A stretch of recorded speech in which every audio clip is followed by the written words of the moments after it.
Benjamin Castle are Americans.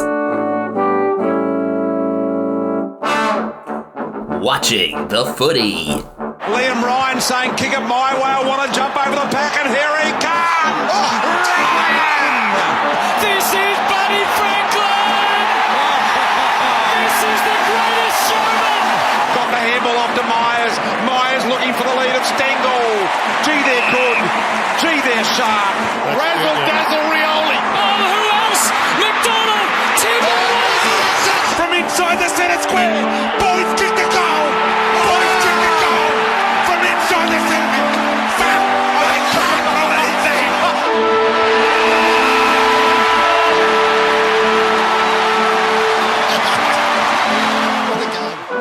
that. And once again, good whatever time of day. This is Americans Watching the Footy. This is episode 109, and it's actually, we're just kind of recording this immediately after episode 108, the way we had planned this out. Yeah. Even though, we're spacing out the uploads, we are just kind of recording them all in one. So if it gets to the point towards the end where, I'm just, really sarcastic and I've just had it with everything. Oh, especially if the Eagles are at the end of this, totally. I almost want West Coast to be last out to see when you're most sarcastic. Yeah, then I would probably just, tune out. Maybe. But yeah, these are our progress reports for the 6 clubs on buys here in round 14. Just as a refresher, those are Adelaide, Collingwood, Essendon, Hawthorn, Melbourne, and West Coast. So all sorts of spots on the ladder in this one.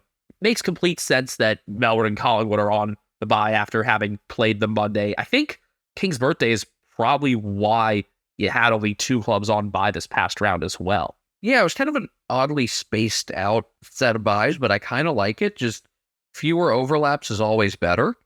And having 4 weeks of buys means 4 weeks of progress reports, meaning we get to pad our episode numbers. And I'm all for stat padding.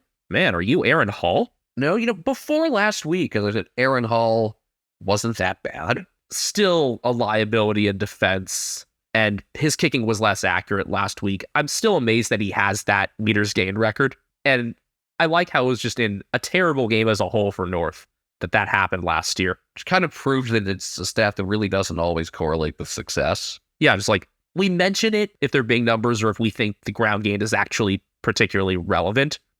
A longer Kane Farrell kick is more impactful on average than a long Aaron Hall kick. Is that fair to say? Sure. Yeah, but neither North or Port are on buys this round. They're actually both part of the round 15 group. Yeah, let's just, do the shuffle randomizer thingy with the sound effect and get started. We'll get started with the Adelaide Crows. All right. Team that was identified as a possible riser this year. I think there was some because there just weren't a lot of teams that we looked at as big risers. It was kind of like the teams that were in it last year, for the most part, going to be in it again. Yeah, I mean, there's always the expectation there are going to be 2 changes to the 8, and the Crows, along with the Blues at the start of the year, seemed like the trendy picks. I mean, you could see where they were going under Matthew Nix at last. They have the inclusion of Isaac Reichen, who has kicked a goal in every game but one. I mean, I could have also easily been talked into the Suns as that other pick. I've been the Suns guy, as I've said a few times.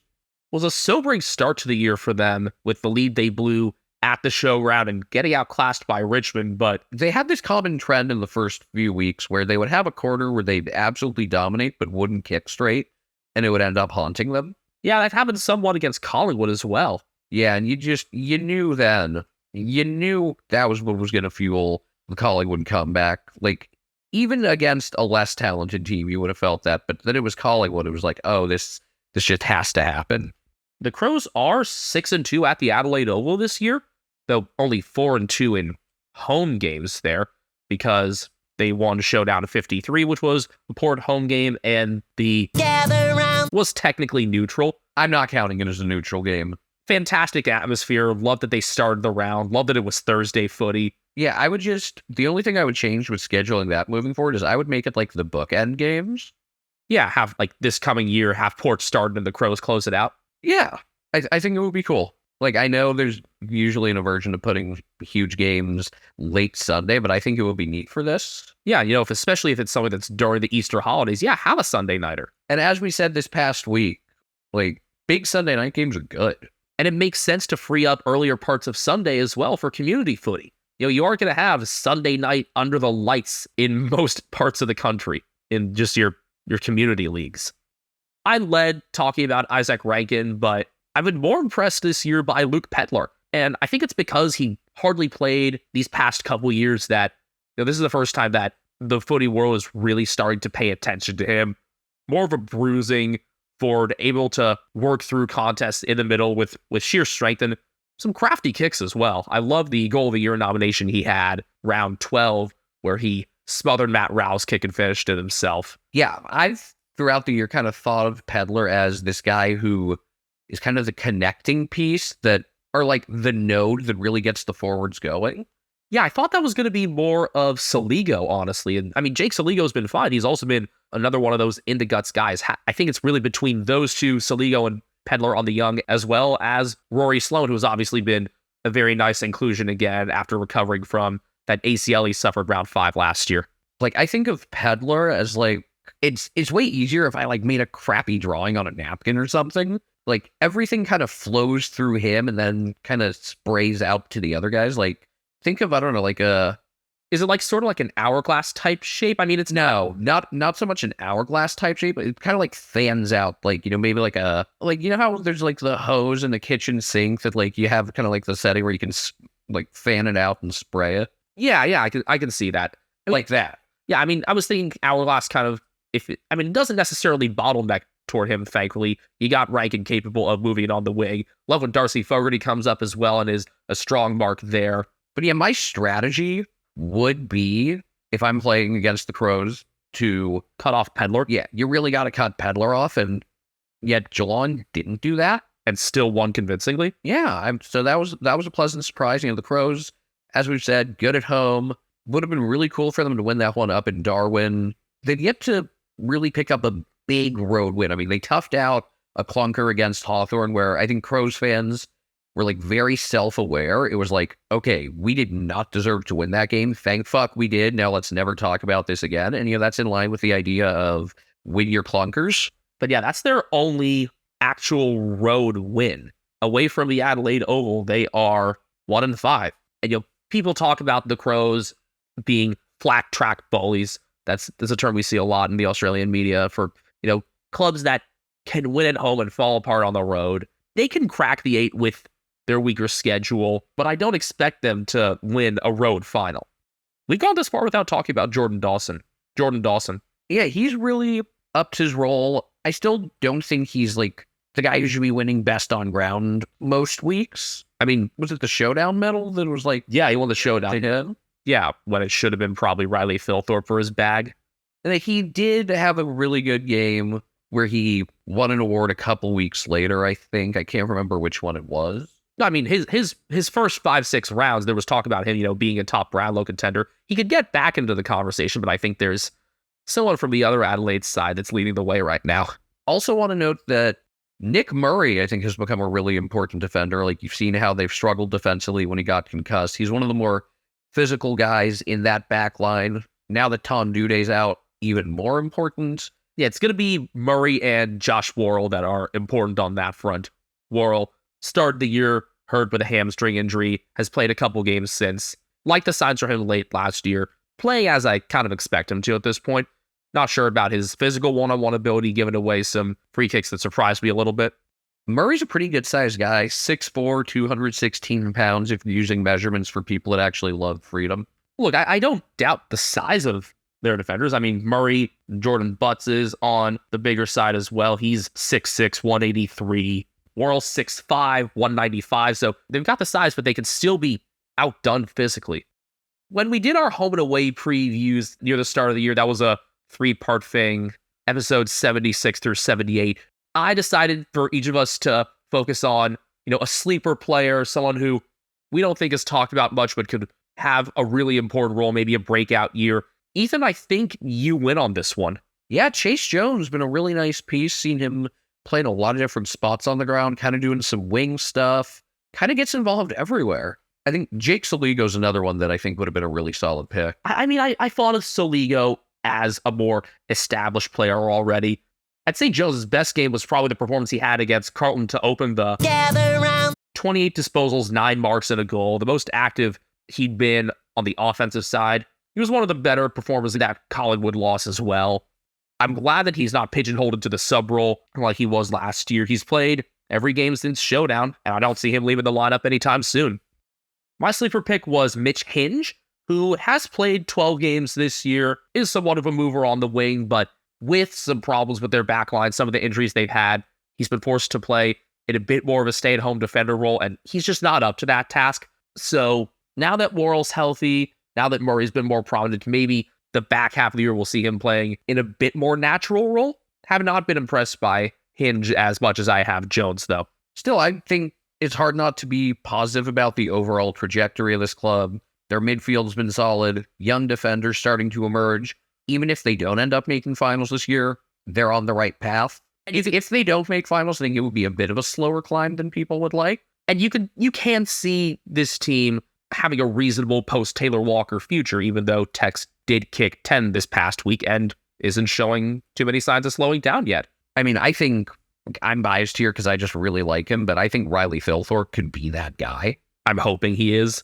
And I think there's enough to make it up in the aggregate. Like, you want more consistency out of Josh Rochelle, but there are enough good forwards that, whenever the day comes that Taylor Walker is not a part of plans, there's probably an adjustment period. Yeah, but you don't have to go out and seek that one guy. You can make it up as a collective. Yeah, it's just a matter of figuring out kind of the hierarchy to do that.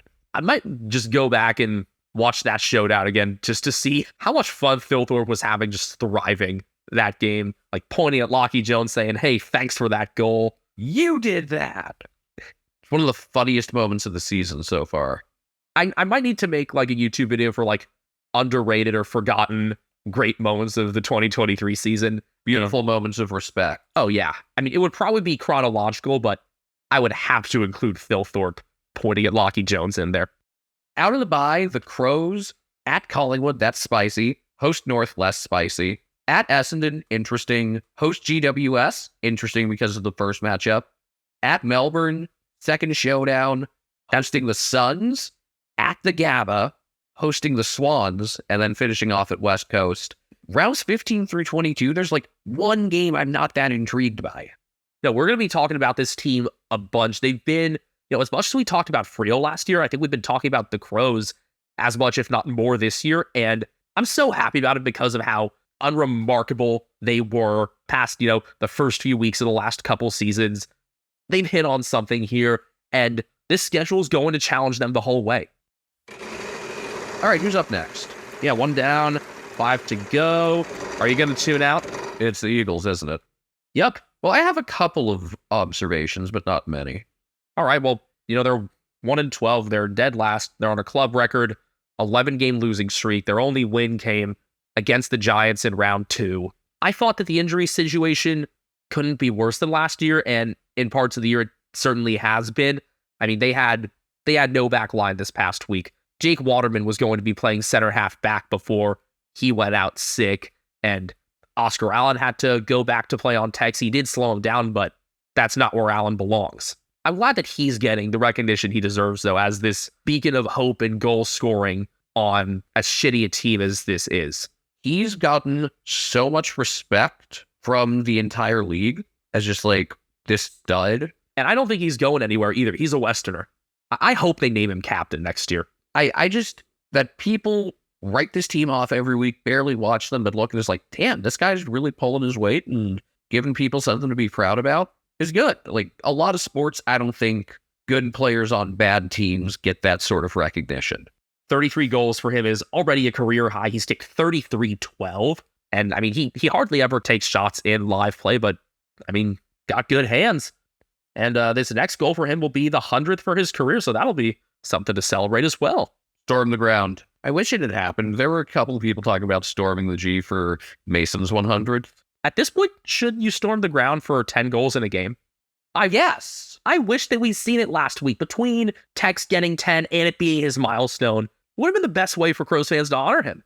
I mean, I guess that 100 goals is milestone watch at the SCG. I could totally see that being the game where his goal streak ends, though, because Eagles and Swans. That said, no McCartans definitely doesn't work to their disadvantage.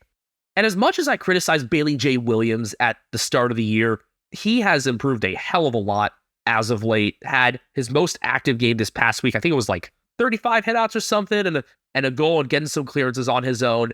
He's never going to be, a top end of the league ruck, but he's far more than serviceable, which is far more than I expected from him at the start of the year. If the current idea is to have him and Harry Barnett, who I hope makes his debut soon, be that ruck duo with Callum Jamieson maybe providing some support here and there, and maybe Allen ends up being the guy to take some of those forward 50 contests in a Tex or Tom Hawkins-like way, I wouldn't mind that. That's a part of the playing group where I can see a solution. That Williams has developed so nicely, I know you're very critical of the coaching staff as a whole, but I think it's a very good reflection on them that they've been able to actually develop somebody. And I'm wondering how much of a role Nick Naitanui might be playing in that. Obviously, he's not playing this year. His recurring Achilles injury has kept him out of action completely. Hopefully, he's involved in some of that development. I want him to stay with the club long-term in ruck and development roles because he's a hit-out king. He's just an awesome personality to have. He's so fun to watch. And one of the things that's really sucked about this season is not only has the team been terrible, but they've been hurt, and he hasn't been out there. You've been missing out on both him and Liam Ryan, which just, it makes the team so much less intriguing and so much less watchable. Yeah, Flying Ryan's still 6 weeks away with his hamstring. Luke Foley did his hamstring last week because soft tissue stuff cannot stop for this club. They need something different in the medical department. I'm waiting for that review. I say it every fucking week. Bunga's got a hamstring problem, so does Gov. I mean, they could be back out of the bye. I hate going through this list. Jermaine Jones is hurt too. He's been maybe my favorite Eagle to watch outside of Allen for the start of the year. Yeah, massive bright spot. Yeah, I mean, he and Jaden Hunt had been moving really well out of the back six, and Hunt has still been doing all right. I like the addition of Hunt as a more mature piece who can, do some mentoring role out there at halfback and be versatile, venture forward, kick a goal or two. It's nice to have a premiership piece from outside. Whereas, looking at the Eagles list, the core is old and they're aging out. And I unfortunately want to see them all gone by the end of next year with a couple exceptions. I mean, Bunga's not going to play forever. Shuey's hamstring has been such an issue. Obviously, Liam Ryan, Dom Sheed, Elliot Yeo, if he stays healthy, they're more than welcome. People have had a lot of appreciation for Yeo since he came back as well these past couple weeks. When he's healthy, which is not very often, he's been damn good. I've leveled my complaints about this club so much, so, I'm glad we're focusing on the brighter spots here, that we have some positives to take away, despite them being in this terrible position and being like ending era Fitzroy bad. Yeah, it's been bad. But I think change is starting to brew. CEO Trevor Nisbet said next year will be his last, so just different voices up top will, I think, will get the ball rolling.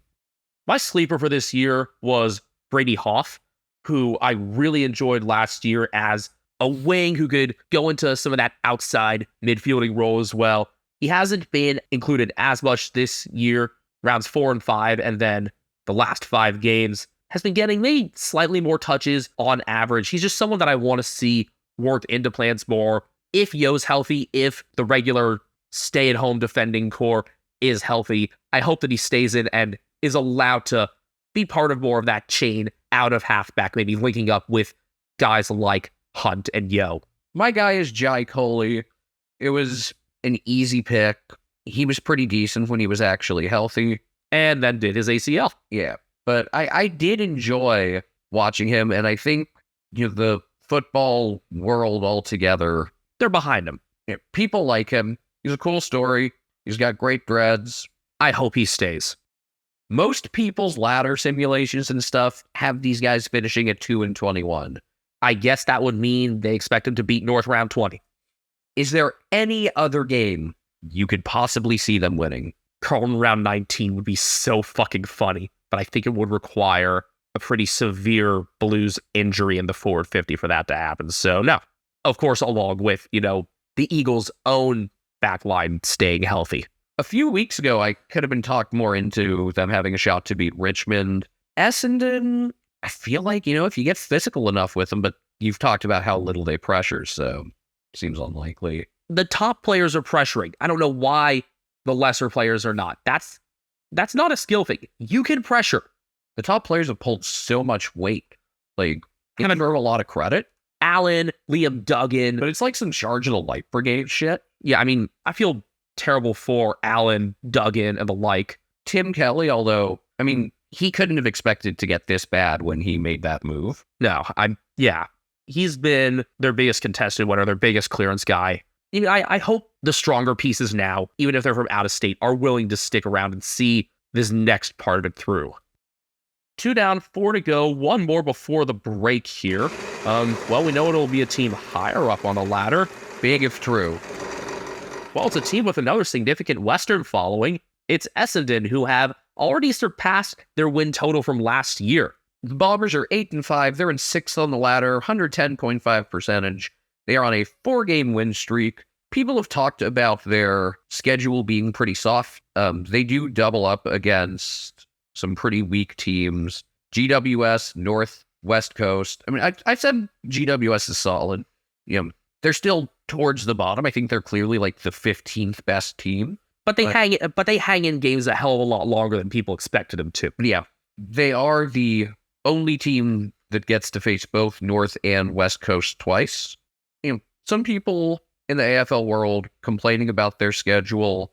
I mean, I get it on one side, but I think it's kind of one of the things that can create parity is giving teams, you know, an easier schedule after a bad season or a tougher schedule after a good season. Like you look at the NFL schedule matrix, 3 of your 17 games in the NFL each season are determined by where you finish in your division. And I think it's cool. I think it's just kind of like a good way to level the playing field. I think there should be more of a structured system to how the AFL makes its schedule instead of just like, we're going to do this, we're going to do this. Like, have a few like protected matchups that happen twice every year, like Richmond Carlton, Collingwood Carlton, Essendon Collingwood, I guess Essendon Carlton as well, maybe Essendon Richmond. I mean, you are kind of boxed in then with the big 4. Yeah, a bit. Some of those I think it's necessary, and then I mean, Richmond and Carlton don't play twice this year. Yeah, it's just weird. Essendon only has Richmond once this year, and they finally beat them. Yeah, I would say like have one protected double up for every team, maybe maybe 2. Yeah, I mean, I don't know if you need it for like say the Saints. I don't think the Saints, for example, have one like huge rival that they have to double up against. Well, if you do have that protected double up, then maybe you could foster more of a rivalry or revive something from the past. That's a possibility. But I think it needs to be, you need to have 3 things taken into account when you're choosing who's doubling up. Rivalries, teams that finished in similar, near each other on the ladder the year before, and just matchups that haven't happened a ton. Like, for some reason, randomly, Carlton and GWS keep doubling up. I'm in favor of teams doubling up that haven't frequently. Like Brisbane and Freo tend to double up. In Optus Stadium, 6 years of hosting the AFL, the Eagles have yet to play host to the Lions. If you thought we could go an episode without talking about that, you were wrong. I mean, especially with the Eagles having been in this report, yeah. The other thing I like about Essendon is that, they have cleaned up with the lower part of the ladder, but they played some higher up opponents tough, and that win over the D's in the Gather Round is their most impressive thus far, and it was a pretty clear win too. I mean, I'd say that and obviously dream time because they finally beat Richmond, and the third quarter they had this past Sunday was a joy to watch. Other than the game against the Cats, and I guess the second half against the Lions, they really haven't had any games where they've just gotten it handed to them, but I think there is a blueprint to beat them. You really got to test their defenders in terms of trying to make them go into physical marking contests. Like Brandon Zerk-Thatcher just doesn't have the body to get thrown into those, and he's the one that's most equipped on their roster to do it, which, yeah, it's less his fault and more just the situation. Yeah, and Jane Laverty and Jordan Ridley are defenders playing a little further downfield at times, looser intercept defenders. If Essendon had that one key defender, I think they could go pretty far. Did you know the situation is 40? I didn't need to know this information, did I? I just looked it up because I wanted to, just for future reference, if I ever use the term the situation, just say, Mike the Situation Sorrentino. And I found out like, wow, he's 40. And that whole cast probably still acts like they're 17. I don't know. Other than Vinny. I do know that Snooki wants Smush Smush. Holy cow, she's short. All right, but actual Essendon observations other than the Zerk Thatcher deal. Defensively, like, We have problems with, the defenders actually defending, but their back third move the ball very well. I gave this stat last week. 109 disposals for their starting back six against the Blues. 104 of them were effective, and that includes Dyson Heppel, who was criticized a lot earlier in the year, was a sub a couple times, was dropped a bit, has moved into that halfback role and done a nice job there, often bringing the play up to guys like Mason Redmond, or on the younger side, Nick Martin. Nick Martin has been phenomenal this year. My first impression of him was that he got a Rising Star nominee last year when he didn't deserve one because it was just garbage time goals. Yeah, kicking 5 on debut when Josh Rochelle should have probably gotten the honors that week. But he's been playing all over the field, inside, outside, able to win at contest, an accurate set shot when he gets the chance. Not, a huge goal kicker, but accurate. And when you've got Peter Wright back in as well, and Sam Wiedemann taking a decent amount of marks, he's another good supplemental goal scoring piece to have. Oh yeah, Peter Wright, 5 goals last week in his first game of the year after he had separated his shoulder. 5 goals straight. But the way to beat this team is you got to get physical with them. They've got speed. They can generate a lot of momentum, just moving the ball through the middle very quickly. I mean, you have guys who can pressure.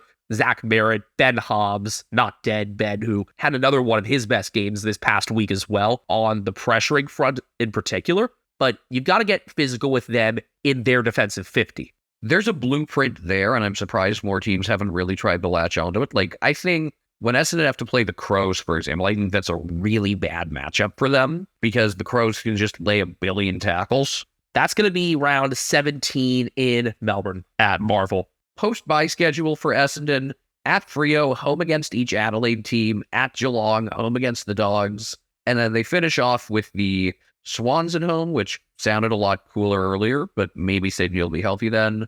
Eagles at home, and technically at North, although those are all at Marvel. They play 4 straight games at Marvel, rounds 19 through 22, then travel to GWS round 23, and then host Collingwood to round out the season. They only have 2 remaining trips outside of Victoria in their final 10 game. This is a pretty damn favorable schedule. And I mean, at this point, looking forward to finals, it still feels a little disingenuous with how far this season has to go, but can they do it this year? Can they break the 19-year drought? I think it's a matchup thing. I do too. If it's Geelong, you're fucked. I'd like to think that. I'd like to think we have their number. I mean, Hawkins kicking 8... ... Benjamin, 78% of our listeners are between 18 and 35 years old, so they probably want to start a podcast like we did. How did you know that number, Ethan? Thanks to the analytics we have for Spotify for Podcasters.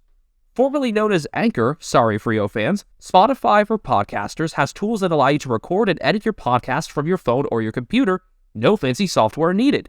It's so easy you can edit it while drunk. And Spotify for Podcasters doesn't just allow you to upload to Spotify, you can also distribute your podcast on platforms like Apple, Stitcher, and more, just like we do. Best of all, it's completely free. Not only is it free, you can even make money from listener support or ad revenue. Hint, hint. Download the Spotify for Podcasters app or go to podcasters.spotify.com to get started today. As always, you can find us on Twitter at Americans Footy. You can find me on Twitter at Castle Media. I'm on Twitter at BenjaminHK01. Brian Harame, the Footy Cat, is on the Be Nice counter at the moment and is on Instagram at cat named Brian. Yeah, if you don't know about the lore of the Be Nice counter, basically it's just a counter in the bathroom that anytime he jumps up there, he's just really nice and just starts rubbing up against me and stuff. Yeah, this house is so much fun with him here. Having a pet can be a lot of work, but he's fun. He's not that high maintenance, realistically. Yeah. And if he was, I wouldn't mind because it's fun. Yeah. Having a pet's like having a perpetual infant. All right, let's, especially because you got to clean up their poop. Yeah, but unlike infants, they actually, they can feed themselves. Yeah, true. They can actually learn things and do more than just, poop. Amazingly, yeah, Brian seems to understand a decent amount of words at this point, though. Let's see how many words in this episode he can understand. He's looking at us right now. I think he's wondering, when are you going to talk about Collingwood? The answer's now. All right, well, they did lose the King's birthday game, as we've said. As everyone knows, but they had won 8 straight before that. They're still in first, 11-2 record, 135.1 percentage. That is the best in the league, a few percent above the D's. Their only other loss was at the Gabba. They have some pretty impressive wins, including, well, technically at Geelong, but really, it was at the G. And yes, Ed Sheeran had a lot to do with that, but they played well. They have the win over Port Adelaide. They held off St. Kilda in the... That Portland, that was a thrashing in round 2. And yeah, that's a win that's looking better and better with time, obviously, because of how Port began the season. The comeback to beat Essendon and the comeback to win at Adelaide, both very, very impressive games. The interesting thing about those losses, though, Holy Thursday against the Lions, Brisbane took it to them at the contest. They matched their numbers. They said, yeah, we'll swarm too, and then get it out over the top. Whereas Melbourne decided, nah, we'll keep our numbers back and just let our best contest players attack and then go to our really strong wings from there.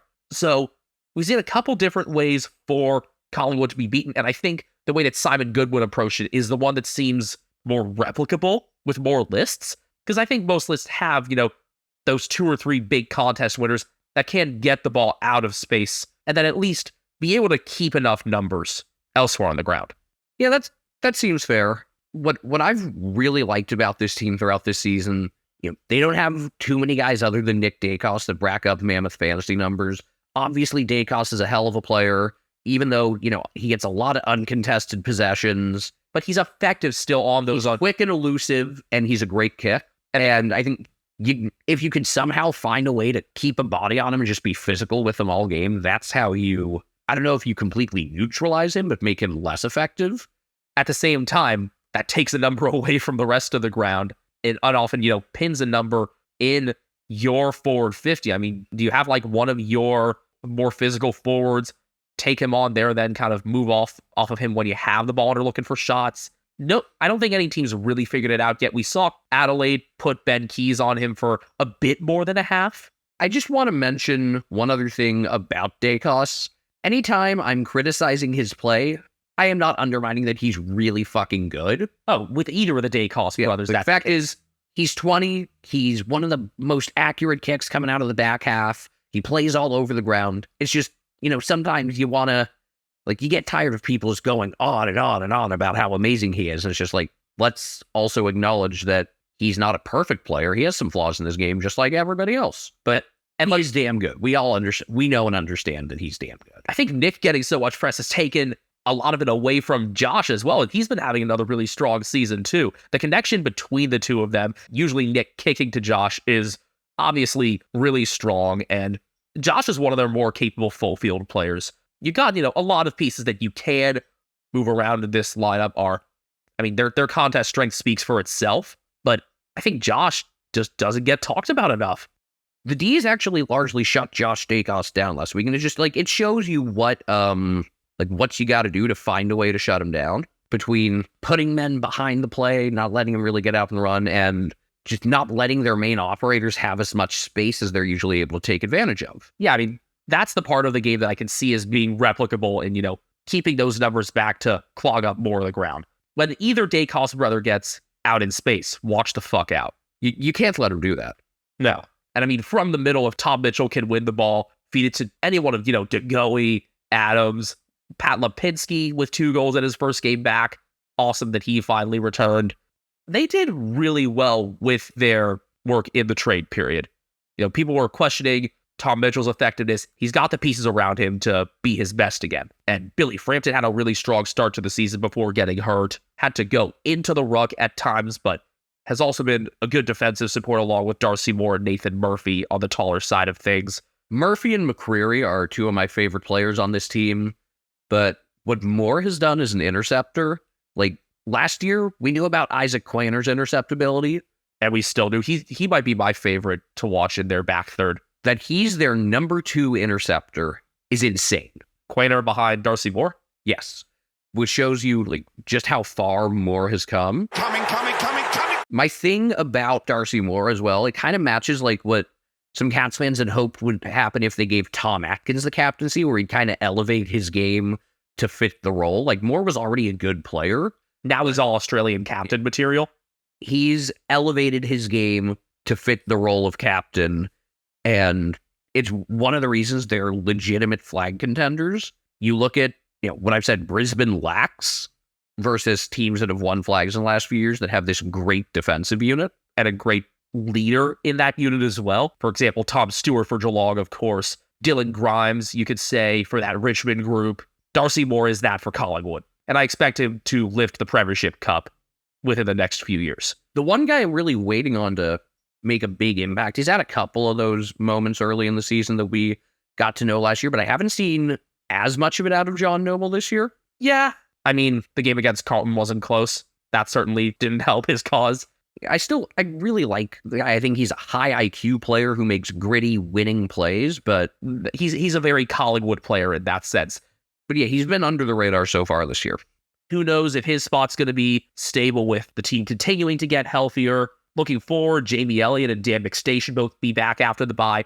I think you can tell that they were missing McStay this past week, missing another, physical, tall mark. I mean, Mason Cox could certainly do some of that, and I'm glad Mason has had a more stable role, but McStay will be a big help when he's back in. Do you think Mason's at risk, though? McStay's back in, having to manage all the talls between those two, Darcy Cameron, Frampton. I think this is one of those things where you can kind of rotate through guys each week and just manage people, and it's a great problem to have when you're contemplating sitting any of these guys that have been this good.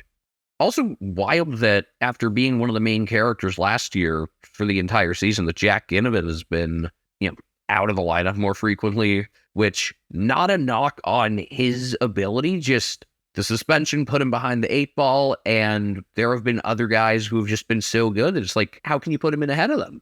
Yeah, we haven't mentioned their last trade period acquisition yet. Bobby Hill, he's been so good and so fun to watch. I'm glad he's healthy. I'm glad that he's thriving at Collingwood. He's a player that we have liked from the beginning, and he's in a place where he could really see success. Looking at other injury list matters, Jeremy Howe's closing in on a return from the compound fracture he suffered in the season opening game. Yeah, he actually was recently on the Mason Cox show, and they talked about that some. And then Steele Sidebottom's going to be out another 2 to 4 weeks before he can come back in from his MCL injury.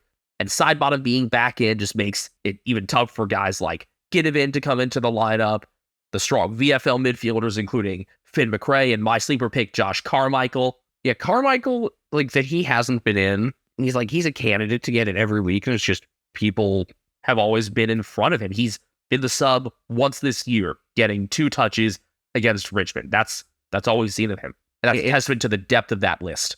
And it's by no fault of his own.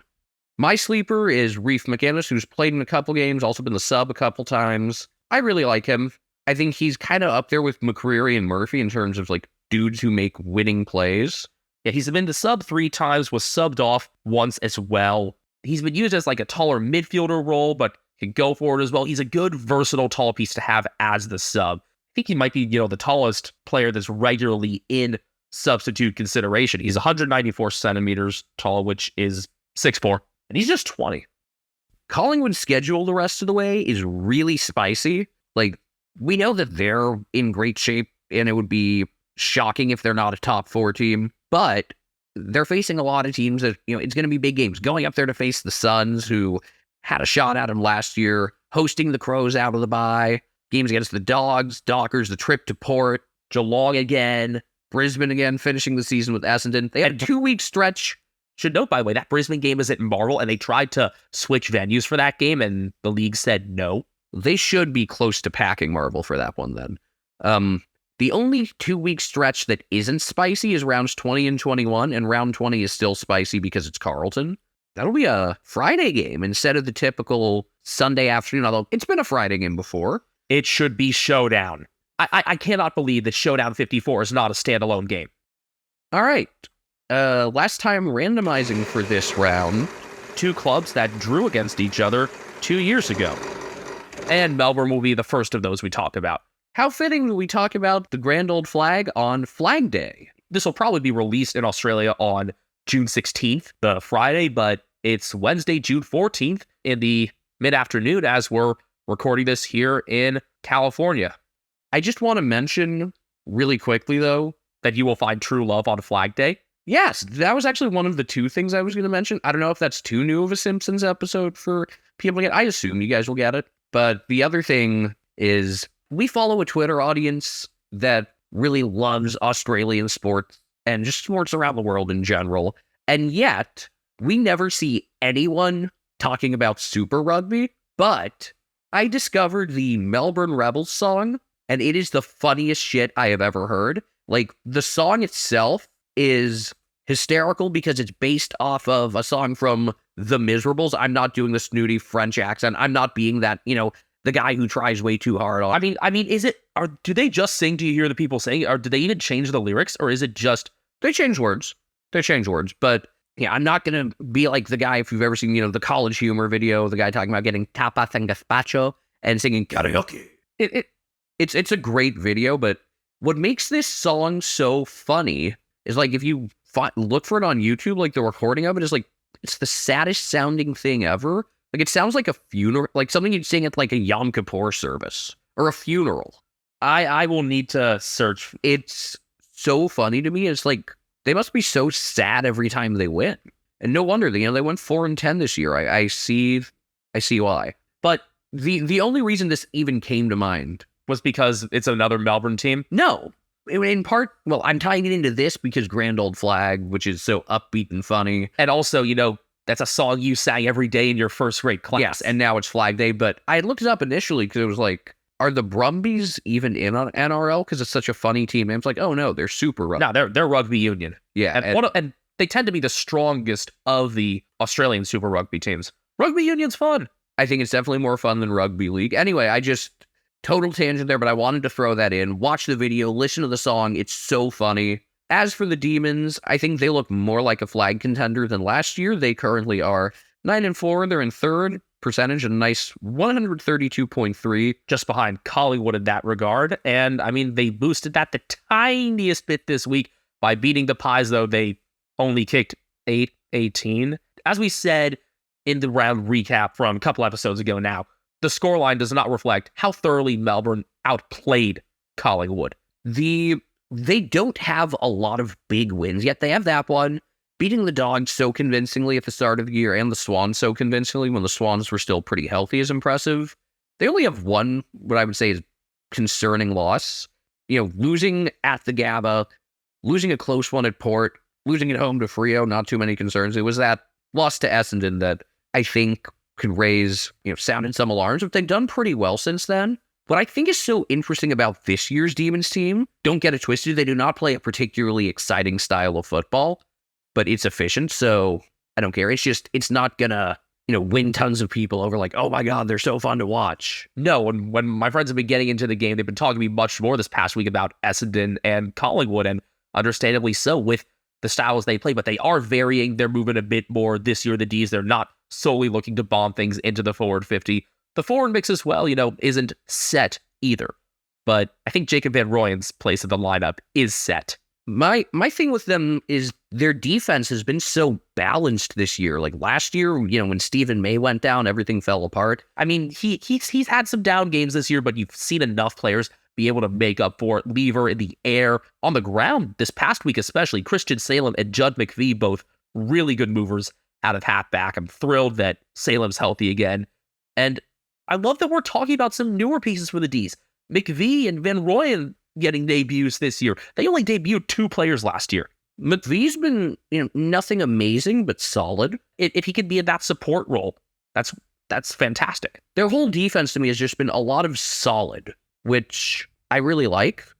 I have a feeling like the structure would probably fall apart a little bit without May, but like there are so many different guys that have stepped up, whether it's Michael Hibbard, who I've really liked, Trent Rivers, who I thought a few weeks ago was like one of their weakest pieces and has just been rock solid since. He's been one of their more visible interceptors, a little bit ahead of the defensive 50 as of late, a little bit further downfield compared to Stephen May and Jake Lever, along with Max Gawn sliding back there as well. Gawn being freed up by Brody Grundy. His stats are down because he's not taking as many ruck contests, but we're seeing more versatility from Gawn again, especially in the back. Still waiting on Gon to, absolutely dominate some games this year. Still waiting on Van Rooyen to kick more than 3 goals. Looking further forward, he's kicked 3 on debut against Sydney, kicked 3 and Zach Eve, and has kicked a single goal every game since. I think the guy that best represents this team to me, though, is Bailey Fritsch. Not an exciting player, but so consistent, so reliable. Speaking of consistent, who's kind of joined him in that regard, good for usually a goal just about every week, has been Alex Neil-Bullen.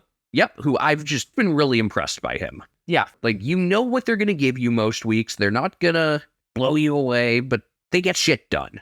Fritsch is usually good for 2 or 3 goals a week. He's kicked 27-18 this year, kicked 3-3 this past round. I guess that's kind of emblematic of the struggles that they had in front of goal.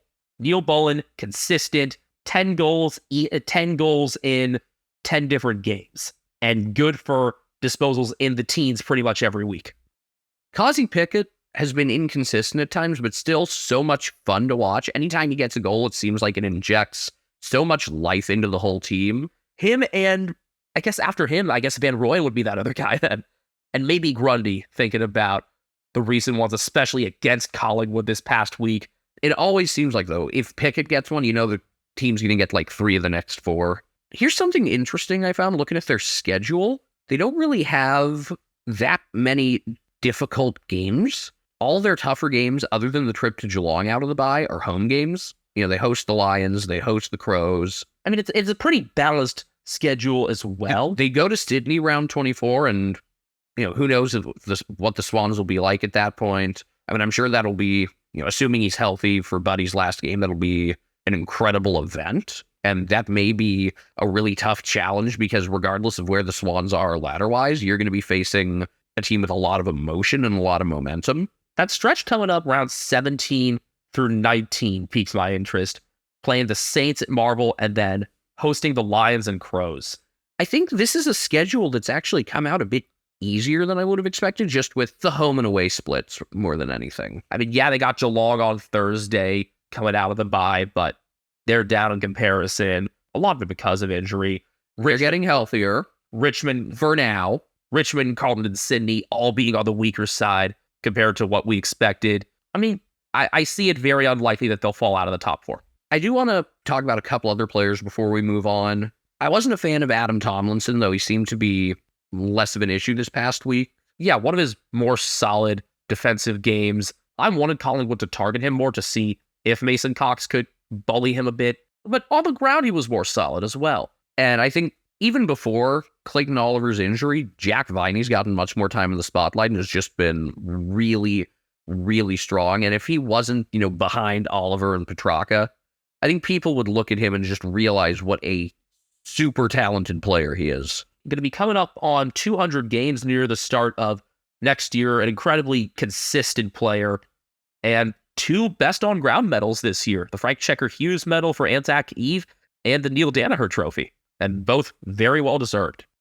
On the injury front, Clayton Oliver should be back after the bye. He had a hamstring, then an infected blister on his foot.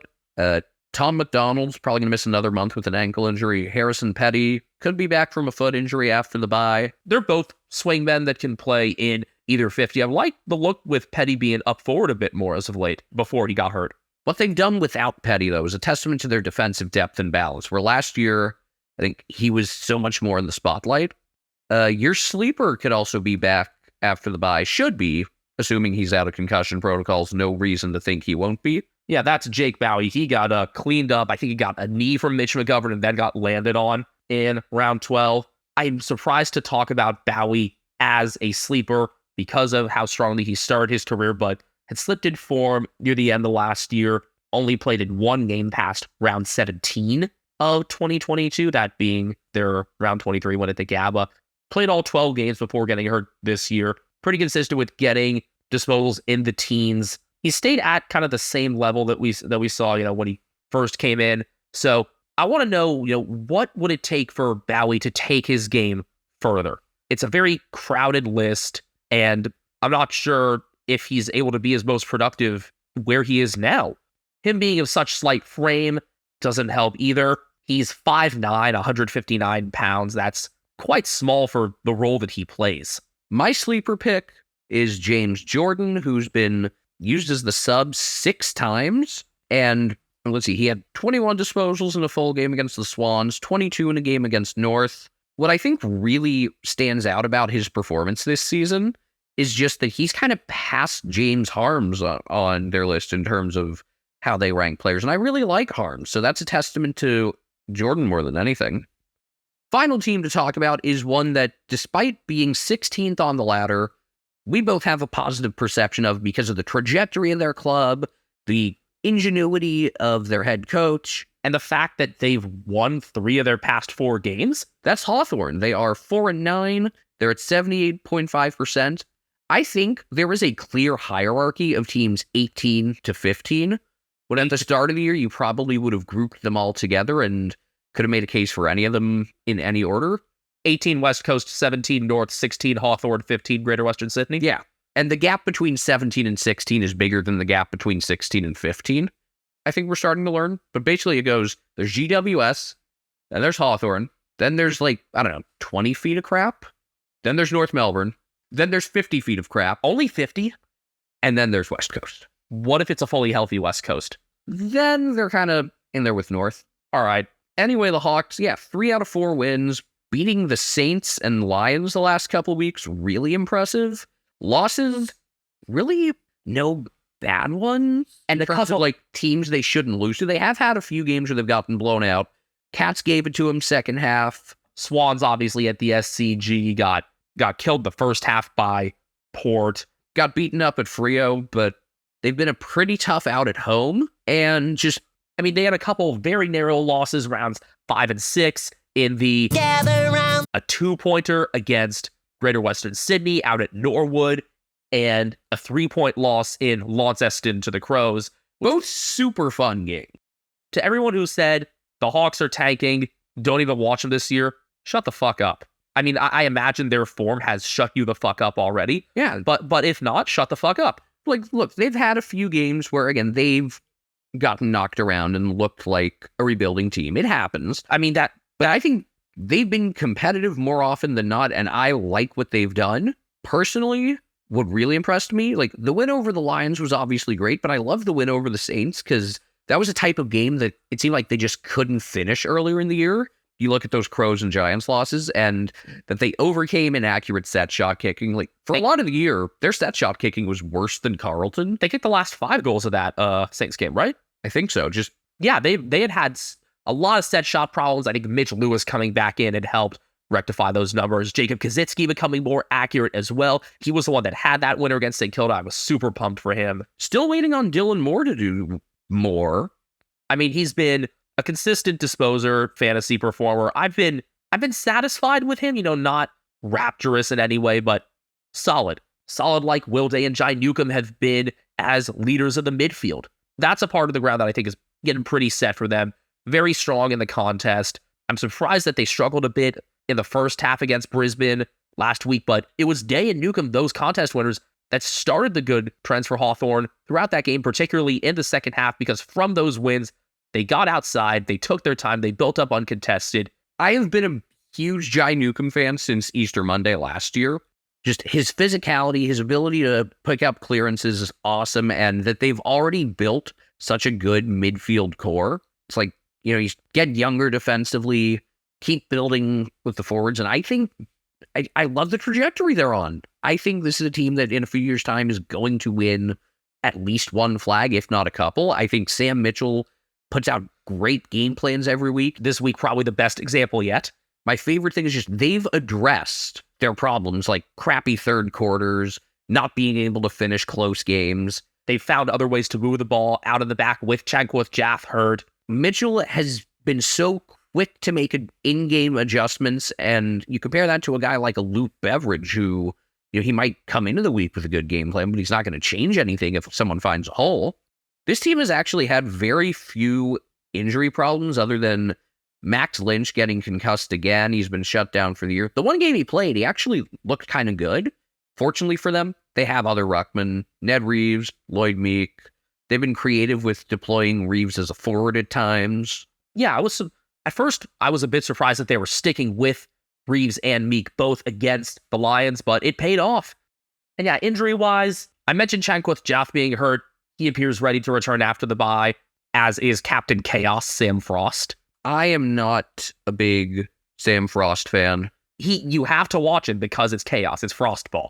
I think they played better without him this past week, and I don't think that's entirely a coincidence. I mean, yeah, if they slip in form these next few weeks with him in, and if James Sicily is out because he loses his appeal, then you'll understand why. You can see how important of a leader Sicily is. I mean, especially in the back third, but has, a more level-headed presence than we thought he'd be in terms of, actually getting to his guys, knowing when to push them. Every week you see the camera on him and, he's going up to a guy and either pumping him up or telling him, you got to get in this, or encouraging him after a negative play. He understands how to be captain. He just has to keep himself on the field. He kind of is doing a lot of the stuff that people expected out of Toby Green as captain. Coming out of the bye with Sicily suspended, assuming he's going to be suspended for at least a game or two still, could give Jaff a chance to kind of showcase himself more individually, and then you put him and Sicily together, and it could be pretty fun. But yeah, my favorite thing about this team is their midfield, and I really didn't think much about Will Day before this year. I am now all in on this dude. This will be a fun stretch for those midfields as well coming out of the bye. They travel to the Gold Coast in round 15, host Carlton round 16, at the Giants, then at North. This midfield will continue to get attention, and the Hawks will continue to get attention because they're surpassing a lot of people's expectations. I would love to see, what would Geelong do if you had that midfield, or just a couple of those midfielders. And ironically, that midfield being so good is one of the reasons Cooper Stevens hasn't gotten in, and he's done really well at Box Hill. So I have a lot of guys, but it's tough. You leave to get more playing time, and then the guys in front of you on the list just ball out, and you don't have much of a chance to do anything. I imagine he's on the fringe of selection at this point. Yeah, I feel like he's been for a while. In terms of sleeper picks, my pick was Lockie Bramble, who has played 9 games this year. I don't think has ever been remarkable. Most touches he's gotten is 24 with a goal on the West Coast win, but that doesn't really count. Mine was Sam Butler, who hasn't been amazing. I mean, I think these past couple weeks have been his best footy. He's starting to emerge and get recognized as somebody other than Dan's brother. He did get 2 goals against the Lions, but 6 goals in 6 games. I think he can do a lot more than that. Him emerging coinciding with Mitch Lewis getting healthy definitely doesn't help with that. And the way Mitch Lewis has played makes me feel way better about, if he had stayed healthy, I think he would have been a great Coleman pick. I'm proud of myself for that. I'm proud of both of us for seeing the good in Hawthorn before this season, and then still, being surprised by Butler getting stronger, Connor McDonald really working into things these past couple weeks. Will Day, I kind of saw, but thought of him as very much being behind Newcomb instead of beside him. There's, I get why this team isn't getting lots of primetime games. There's a higher chance they get absolutely blown out than most teams. And hey, not the highest chance. No, but they're watchable, and I think, with a level-headed approach, you can see the positive direction of this club. I think we follow a decent amount of Hawthorn fans. We follow Hawk Talk, a couple other Hawthorn podcasts as well, and they all seem to really understand that the focus should be on the big picture. These have been some fun progress reports this time around. Again, very top and very bottom. Each team, with a very different outlook based on where their list is and their trajectory over the past couple years. This round is just really good content in general, between juicy matchups, as we talked about in the round preview, and these 6 teams on byes giving us a lot of talking points as well. That's just about going to do it for this episode. We will catch you again for the round 14 recap. That'll be episode 110. 28 to go to the spectacular. Don't forget, you can find us on Twitter. I'm at Castle Media. I am at Benjamin HK01. Collectively, Americans Footy. Brian Harambe, the Footy Cat, he's out of the room now, but he pushed his mouse toy underneath the door. He's on Instagram at cat named Brian. And be sure to tune in with us next time when we rank every single episode of everyone's favorite show, Fanboy and Chum Chum.